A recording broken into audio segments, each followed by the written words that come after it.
ఈరోజు మన డీప్ డైవ్లో ఒక ఆ, చాలా ఇంట్రెస్టింగ్ టాపిక్ని విశ్లేషించబోతున్నాం.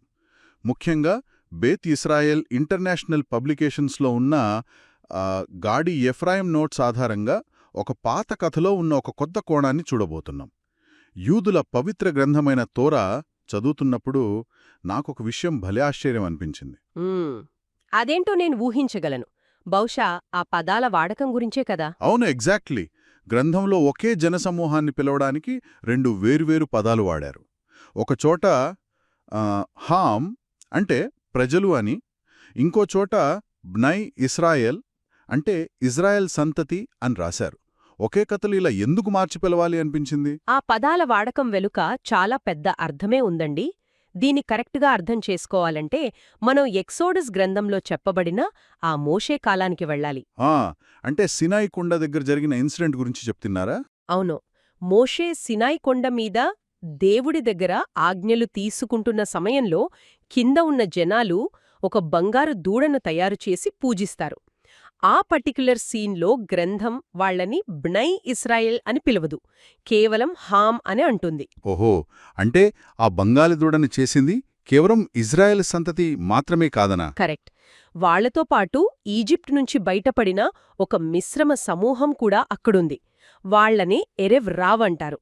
సో ఇక్కడ హామ్ అనే పదం కేవలం మనుషుల గుంపిని మాత్రమే కాదు, ఆ టైంలో వాళ్ల ఆధ్యాత్మిక స్థితిని కూడా చూపిస్తుంది. భలే చెప్పారు. అంటే స్వచ్ఛమైన ఆ గ్రూప్లో కలిసిపోయిన ఒక మిక్స్ అన్నమాట. గడి ఎఫ్రాయిం నోట్స్ చదువుతుంటే నాకనిపించిందేంటంటే ఇది కేవలం బయటున్న మనుషుల గురించి మాత్రమే కాదు అని. అవును, ఆయన ఈ ఎరెవ్ అనే పదాన్ని బోకర్ అనే పదంతో కంపేర్ చేస్తూ ఒక అద్భుతమైన ఎక్స్ప్లెనేషన్ ఇచ్చారు. దాని గురించి కొంచెం డీటెయిల్గా మాట్లాడదామా? తప్పకుండా. హీబ్రూ భాషలో ఎరెవ్ అంటే సాయంత్రం. సాయంత్రం పూట వెలుగు చీకటి కలిసిపోయి ఏది ఏంటో సరిగ్గా కనపడని ఒక గందరగోళం ఉంటుంది కదా, ఆ మిక్స్ అయిన పరిస్థితినే ఎరెవ్ అంటారు. రైట్. దానికి ఆపోజిట్ బోకేర్ కదా, అంటే ఉదయం తెల్లవారాక ప్రతిదీ క్లియర్లా కనిపిస్తుంది. ఎగ్జాక్ట్లీ. అంటే ఒక స్పష్టత లేదా విచక్షణ వస్తుంది. మనం గమనిస్తే రోజు మొదలయ్యేటప్పుడు ముందు సాయంత్రం చీకటి వచ్చి ఆ తర్వాతే ఉదయం వస్తుంది. ఇది వింటుంటే మన డైలీ లైఫ్ గుర్తొస్తుంది. మనం ఏదన్నా కొత్త విషయం నేర్చుకుంటున్నప్పుడు స్టార్టింగ్లో అంతా కన్ఫ్యూషన్గా ఉంటుంది, కానీ ఆ కన్ఫ్యూషన్ ఫేస్ దాటాకే ఒక క్లారిటీ వస్తుంది. అంటే ఈ ఎరెవ్ అనే గందరగోళం లేకుండా బోకెర్ అనే క్లారిటీ రాదు. పర్ఫెక్ట్గా క్యాచ్ చేశారు. ఇప్పుడు ఆ మిశ్రమ సమూహానికి రావ్ అనే పదాన్ని ఎందుకు కలిపారో చూద్దాం. రావ్ అంటే గొప్పవాడు లేదా లీడర్ అని అర్థం వస్తుంది. అంటే ఈ ఎరెవ్ రావ్ అనేది మనలో ఉన్న ఆ గందరగోళం లేదా మిక్స్డ్ ఫీలింగ్స్ మనల్ని లీడ్ చేసే స్థాయికి వెళ్లడమే అసలైన డేంజర్ అని అర్థం చేసుకోవచ్చా? 100% అదే నిజం.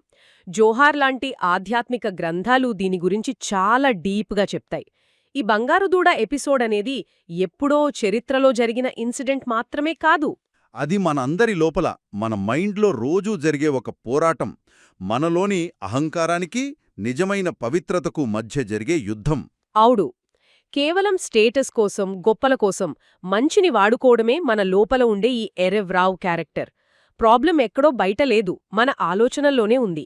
దీన్ని కంట్రోల్ చేయకపోతే అది మనల్ని లీడ్ చేస్తుంది. సరే, ఇప్పుడు మళ్ళీ ఆ కొండ దగ్గరికి వెళ్దాం. మోషే ఆజ్ఞలున్న పలకలు పట్టుకుని కిందకు రాగానే ఈ కన్ఫ్యూజన్ చూసి కోపంతో ఆ పలకలను పగలగొట్టేస్తాడు గదా. ఆ ఇన్సిడెంట్ని ఈ కన్ఫ్యూజన్ ఇంకా క్లారిటీ కాన్సెప్ట్తో ఎలా లింక్ చేయొచ్చు? అది చాలా క్రూషియల్ పాయింట్ అండి. మోషే ఆ పలకలను కోపంతో పగలగొట్టడం అనేది కేవలం ఒక ఎమోషనల్ రియాక్షన్ కాదు. ఆ మొదటి పలకలు ఆ ఎరేవ్ అనే గందరగోళం వల్లే పగిలిపోయాయి. ఆ పాత కన్ఫ్యూజన్ బ్రేక్ అవడం కూడా ఒక రకంగా అవసరమే. ఎందుకంటే ఆ తప్పు జరిగిన తర్వాత జనాలు రియలైజ్ అయ్యారు, అక్కడ ఒక పెద్ద ఇన్నర్ ప్యూరిఫికేషన్ జరిగింది. కరెక్ట్.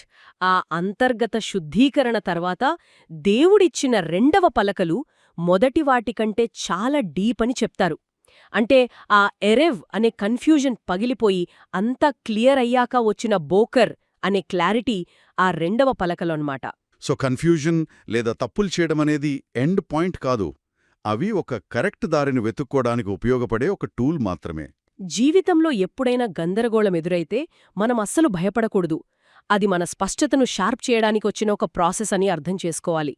ఆ గందరగోళం నుంచి బయటపడినప్పుడే మన నిర్ణయాలు మరింత స్ట్రాంగ్గా ఉంటాయి. ఇది నిజంగా చాలా పవర్ఫుల్ థాట్. జనరల్గా మన లైఫ్లో ఏదైనా పెద్ద ప్రాబ్లం వచ్చినప్పుడు లేదా మనం నమ్మిన ఒక విషయం కుప్ప కూలిపోయినప్పుడు చాలా డౌన్ అయిపోతాం. అవును, అది సహజం. కానీ ఈరోజు మనం మాట్లాడుకున్న దాన్ని బట్టి చూస్తే ఒక కొత్త ఆలోచన వస్తోంది. బహుశా మన జీవితంలో ఎదురయ్యే ఆ అతిపెద్ద వైఫల్యాలు లేదా గందరగోళాలు కేవలం మన నిజమైన కెపాసిటీని బయటకు తీయడానికి నేచర్ మన లోపల ఉన్న మొదటి పలకలను పగలగొట్టే ప్రాసెస్ ఏమో కదా. నిజంగా చాలా గొప్పగా ఆలోచించారు.